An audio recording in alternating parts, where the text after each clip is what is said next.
साहब मैं आपसे एक चीज़ ये पूछना चाहूँगा। जैसे पानी है, पानी पे हक देखो हर किसी का होता है, ठीक है। तो साहब ये दो समाजों में जहर घोलने का काम, इतनी नफरत, एक दूसरे को मारने की या बदर टिप्पणियां करने की, ये जो बातें आ रही हैं, ये इतना कुछ कैसे बढ़ा है? कौन मतलब ये सब करवा रहा है? क्या है, आपको क्या लगता है साहब? नहीं, इसके पीछे राजनीति हावी है। इसके पीछे वो छुटभैया नेता हैं जो अपना चेहरा चमकाना चाहते थे इस आंदोलन से।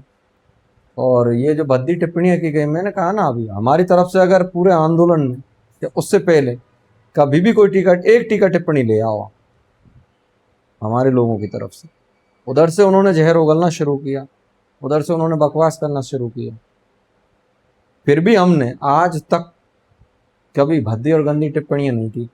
उसके पीछे कारण ये है कि हमारी जो लड़ाई है, वो लड़ाई ऐसे समझो माँ बहनों से तो लड़ाई है ही नहीं। उधर भी जो लोग बैठे हुए हैं वो हैं और इधर हम लोग बैठे हुए हैं। तो हमारी आपस की लड़ाई, उसमें माँ बहन बेटियों को लाने की कहाँ जरूरत है। लेकिन वो उनका इस तरफ इतना गिर गया, फ्रस्ट्रेशन है बहुत ज्यादा कि हम हार कैसे गए, हमारी हार कैसे हो गई। जबकि हमने जिस दिन समझौता किया था उस दिन भी प्रेस वार्ता नहीं की थी, हमने कोई सोशल मीडिया पर है वो क्या नाम स्टेटमेंट नहीं दिया था। हम चुपचाप अपने घर आ गए थे कि जो समझौता हुआ है ठीक हुआ है और मामला शांत हो जाएगा।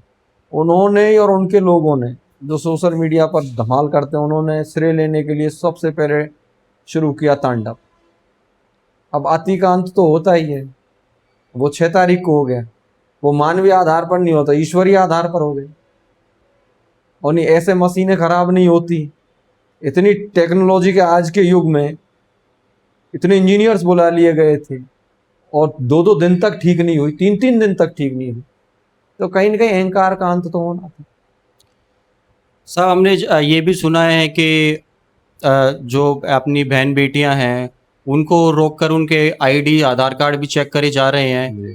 कि आप कमांड क्षेत्र से हैं या आप कौन से क्षेत्र से हैं, या आप नहीं गुजर नहीं। समाज क्षेत्र हाँ, से हैं या आप मीणा समाज क्षेत्र से। ऐसा भी यहाँ पर मेरे को सुनने में आया है, तो इस चीज़ के ऊपर आप क्या कहना ये चाहेंगे? राजस्थान के अंदर बड़ा बदनुमा दाग है ये। हमारे यहाँ पर एक मीणा भाई और एक उनकी शायद मिसेज थी, वो निकल रहे थे। उन्होंने रोक लिया।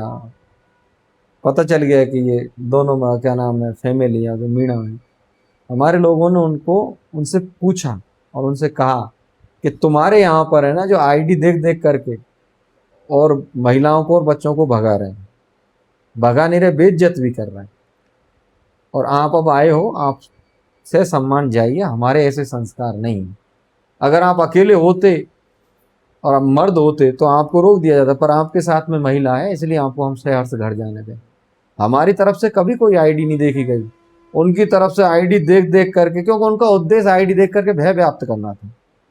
आईडी देख रहे थे, सोशल मीडिया बंद करते थे कैमरा और उनके साथ में जो छीना झपटी मारपीट की नौबत आती थी। ऐसी कई घटनाएं हुई। तो ये बदनुमा दाग है। आप इतने नहीं गिर सकते लोकतंत्र में, कुछ सीमाएं होती हैं, उन सीमाओं से ज्यादा अगर आप गिरोगे तो फिर आप अपराधी की श्रेणी में आते हो, फिर आप आंदोलनकारी नहीं हो सकते। जी बिल्कुल। तो साहब अब ये भी हमें सुनने में आ रहा है सर, यहाँ दो गुट बन गए हैं। एक रामकेश जी का बन गया है, एक किरोड़ी जी का बन गया है। ये आपस में ही लड़ रहे हैं साहब, ये कहाँ तक ठीक दो है? दो गुट नहीं, कई गुट बन गए। इसमें जो पगड़ी बंधाई की रस्म हुई थी ना, वो शुरू की थी रामकेश मीणा जी। जी। फिर उस पगड़ी को कई सरों पे सजाया गया था, हरीश मीणा जी भी आए थे। वो सबसे ज्यादा पढ़े लिखे इंसान थे वो, मुझे लगता है डीजीपी जैसे बड़े जिम्मेदार पद पर रहे थे राजस्थान के अंदर, फिर सांसद बने, फिर एमएलए बने। ये देखिए कि आप वो इस चुनाव पायलट साहब के काफी करीबी थे, तो उनको भर भर के झोली वोट दिए थे गुजर समाज में। जी। फिर भी वो उनका जहर निकला चाय पे, कि ये लोग चाय पीने आते थे। मैं ये कह रहा हूँ हमारे यहाँ से जब ये डीजीपी रहे थे तब भी इनका रवैया ऐसा ही था, बड़ा जातिवादी मानसिकता के लोग हैं ये, जो बाहर दिखावा तो करते नहीं लेकिन अंदरूनी बड़ा जातिवाद भरा हुआ है। और जाति से तनख्वाह तो जाती नहीं है, तनख्वाह तो सारे राजस्थान प्रदेश देश भर की जो आम जनता है उसके टैक्स से मिलती है। लेकिन वो अलग तरीके का फर्ज अदा कर रहे थे। और इतने दिन बाद जो अंदर जहर भरा हुआ था वो यहाँ पर निकला कि हम ट्रैक पे नहीं जाएंगे, हम सीधा पांचना की तरफ कूच करो। तो मैंने उनसे ये कहा था, मैंने कि आप डीजीपी हो, आपने पुलिस बेड़ा चलाया है, प्रशासनिक अधिकारी हो, आपके सामने भी राजस्थान पुलिस का एक सिपाही खड़ा है, आप 2 कदम आगे तो बढ़ाई, मैं आपको 1 इंच आगे नहीं बढ़ने दूँ। फिर वो चले गए।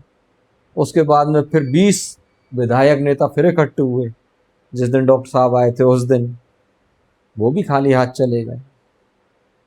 और ये समझे, एक ये नेताओं वाली नहीं थी, एक पार्टी का हाथ से हट करके पूरा आंदोलन दूसरी पार्टी के हाथ में चला गया था। डॉक्टर साहब की एंट्री जैसी होती है ना, पूरा आंदोलन बीजेपी के हाथ में आ जाता है।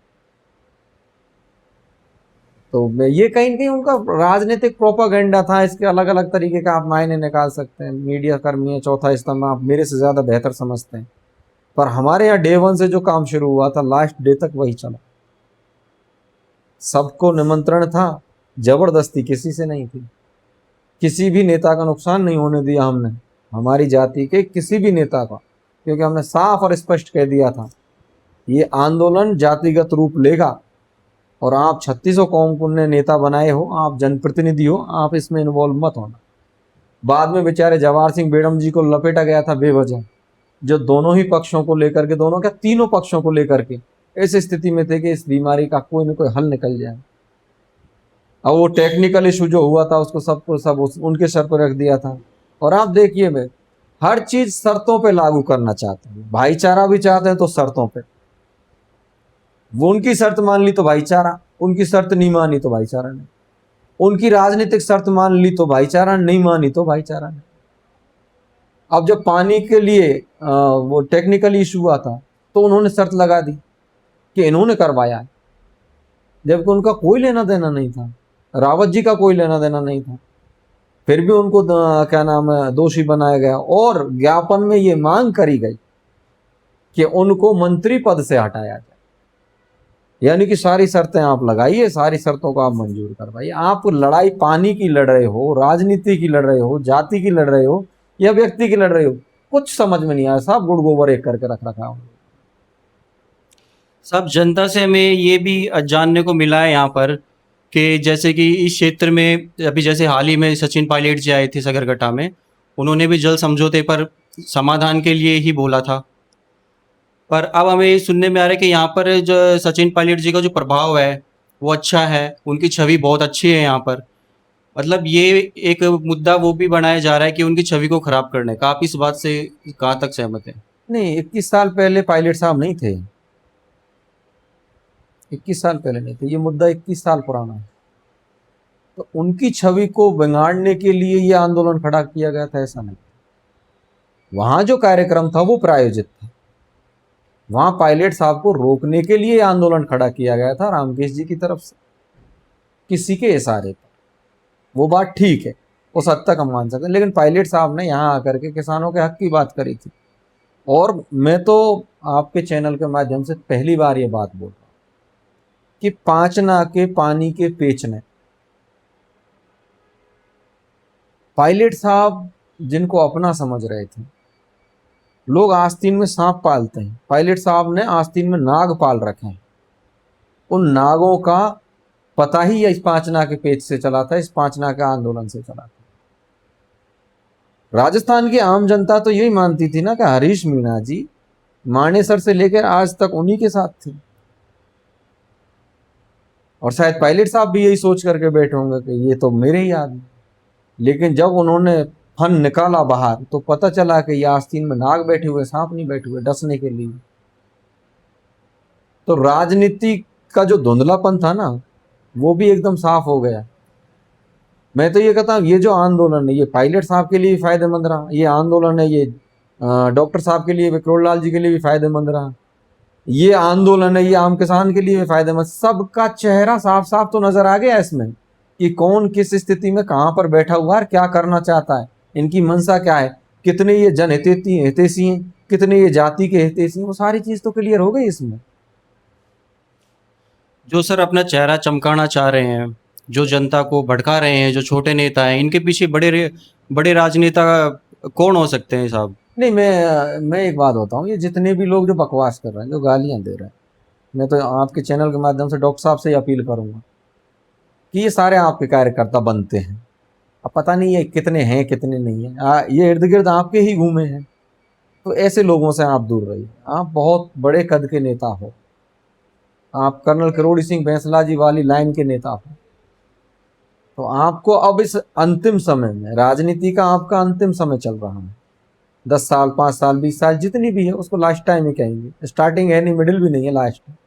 ऐसे लोगों से आप दूर रहिए। अगर आपको लीडरशिप ही डेवलप करनी है मीणा समाज के अंदर, अच्छे लोगों को लाइए। अच्छे बहुत से युवा हैं, बहुत अच्छे युवा हैं जो काम करना चाहते हैं, उनको सामने लाइए। हकीम जी, आपसे अंतिम सवाल मैं पूछूंगा, अगर सोशल मीडिया पर अभी भी गलत टिप्पणी की जाती है, आपकी माता बहनों पर भी गलत टिप्पणी की जाती है, तो अगला कदम क्या रहेगा आपका? नहीं, अब अगर टीका टिप्पणियां की जाएंगी तो अब वो माहौल तो रहा नहीं। जी दोनों तरफ के धरने समाप्त हो गए, पानी रिलीज भी हो गया, समझौता भी हो गया, सारी चीजें। लोकतंत्र है, राजशाही थोड़ी है। क्योंकि हमारा ऐसे कई लोग प्रशासनिक अधिकारी, प्रशासन इतना कमजोर नहीं है जी कि ऐसे टपोरियों का, ऐसे गुंडे मवालियों का राज थोड़ी स्थापित होने दे। उठा उठा करके रखेगा इनको और इनका बहुत बेहतरीन तरीके से इलाज करेगा।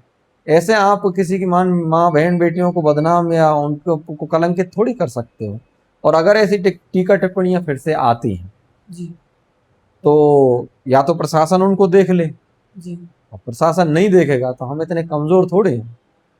हम बहुत बेहतरीन तरीके से देखना जानते हैं, फोर्स के आदमी हैं, हर बीमारी का तोड़ जानते हैं हमें। जी हकीम जी, धन्यवाद आपका, आपका कीमती समय आपने हमें दिया। Thank you so much.